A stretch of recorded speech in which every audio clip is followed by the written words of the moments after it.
Hi, my name is Tomasz and you're watching Casual DIY.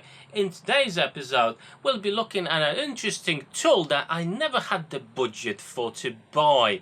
But check out the mystery tool.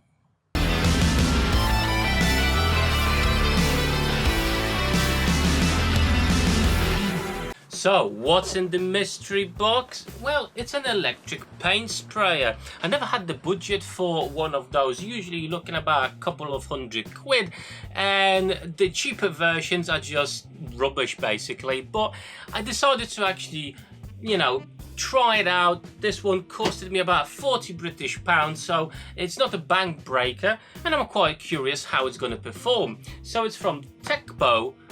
Let's check it out. Okay then, so what's in the box? Let's have a look.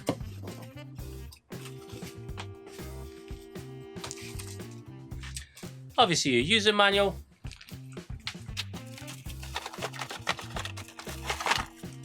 The main body of the machine. So that's basically part of with the engine. The paint tank. And some bits and pieces. I can see two different types of nozzles and a tool that serves a purpose to check the viscosity of the paint you're going to be spraying. So let's talk about some features of this machine. Basically, this is HVLP, which means high volume, low pressure. You can use this machine to spray stains, sealers, urethanes, varnishes and lacquers. The only paint you cannot use is a latex paint and oil-based paint. The tank, the container for your paint, is 1300 milliliters, so it's fairly large. The size of the nozzles comes in three sizes: 1.8 millimeters, 2.6 and 3 millimeters. The power is 500 watts and the water flow rate is 800 milliliters per minute. And max viscosity you can use on this machine is 100 dins. You can also adjust the spray patterns. You can go horizontal, circular and then vertical, and we'll be checking that out later. Okay, so let's put the machine together. This is the part with the tank. We need to select the correct nozzle for our job. We'll go with the medium one, which is 2.6 millimeters.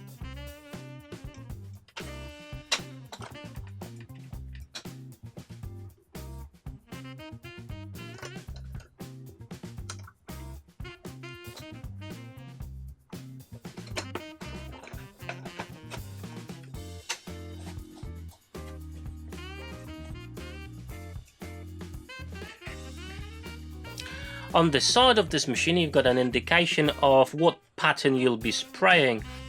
As we mentioned before, there's three different ones. And to achieve that, you just need to set the sprayer head to the correct one. And now it's time to attach the body. The unlock button is just located at the top of the machine here.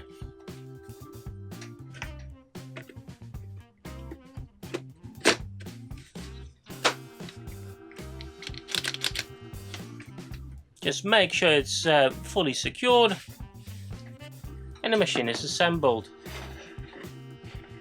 So that was easy enough. At the back of the machine you also got a filter just to make sure the engine doesn't get any dust in it. On the trigger you also got the airflow capacity of the machine, plus at the top, minus at the bottom. So as you've seen, putting the machine together was fairly simple. Another feature that is worth mentioning: when you unscrew the container, there's actually a little pipe over here. It all depends what you're spraying. So if you're spraying something flat on the floor, then definitely this pipe needs to go this way, so it's sucking the paint from that angle. But if you're spraying a ceiling, for example, obviously just make sure to turn around the pipe so it's got access to the paint. So let's test this machine out. What paint I'm going to be using? Well, just a cheap one from Aldi, silk matte for interior and exterior. This is a water-based paint, so just a normal box standard cheap paint you can get. I actually had to dilute this about 25%, so basically just adding water to it. So let's check it out, how the machine performs with it. Now check out my fully professional DIY spray booth made out of some Amazon boxes and some black tape.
Right then, so first impressions, this machine is very powerful.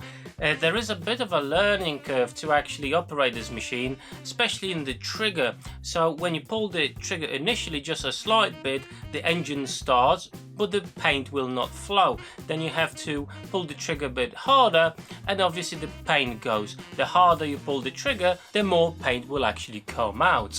And that's the learning curve here, because I think I diluted this paint absolutely too much. I think I could actually get away with not diluting the paint at all, because this is so powerful.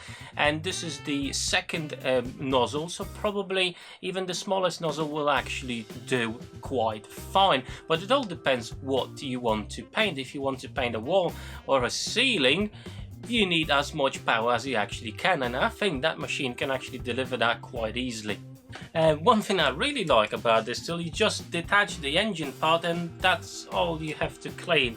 That's really good, because it's not big, it's not heavy, and it's easy to put in my sink. And for the second test, I'm actually using polyurethane varnish, clear gloss finish. We'll see how the machine will cope with that. I'm actually not diluting this, so we'll see if the machine will be able to cope with this.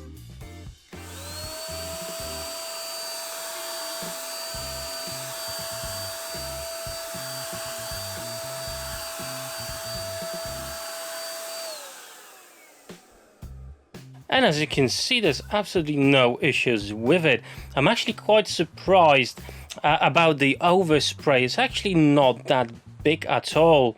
Obviously the nozzle is 2.6 millimeters, so it's quite big. If we use the 1.8 millimeter one, I would imagine the quality would be even better and the overspray would be even smaller. So 2 tests are now done. As I mentioned, between the paints, obviously I cleaned it up and the process was really easy and simple. Everything detaches and you can really give it a nice wash, so there's no residue from your last project, your last paint. And as you can see, I actually managed to do the undiluted varnish without any issues whatsoever. For a really compact machine of this size, I have to mention it's really lightweight. And it costs about 40 quid. This is really good, because obviously I do have my compressor with a gun and everything, but it actually produces a mist that goes absolutely everywhere. This doesn't. It's actually very powerful and the mist is actually quite minimal, and as you've seen, I actually managed to confine it in this small overspray area I actually managed to do out of some cardboard. So I'm really quite pleased with this. Obviously there is a bit of a learning curve to it, you know, how to set up the strength of the flow, of the airflow, you know, what nozzle to use, and you know, which paints need diluting, which doesn't. Obviously make sure that not all the paints you can actually use this sprayer. So obviously if you decide to buy this one, this particular model, please make sure to read the manual to make sure you're not spraying something that you shouldn't. But all in all, it's a very good piece of equipment for 40 quid for this size. I don't think you can actually go wrong. One thing that could be a downside of this machine is actually the power cable. I just think it's not long enough. I probably would like to see a 3-meter one on this particular machine, but other than that, there's really not a lot I can, you know, I can downgrade on this machine, on my rating of this machine. So I'm quite happy and pleased with this piece of equipment, and you know, I can fully recommend it to anybody. But yeah, you have to spend some time actually learning how to use this tool correctly, so you don't make a mess like I just did. But there's plenty of power in this bad boy to finish all your projects. If you enjoyed this video and found it helpful, please consider subscribing to my channel, as I do bring new content each week, and drop me that like button down below. So if you've got any comments or questions, drop me them down below and you can be sure I'm gonna get back to you. But for now, that's it, and I hope to see you next week on my next woodworking adventure. Till then, take care.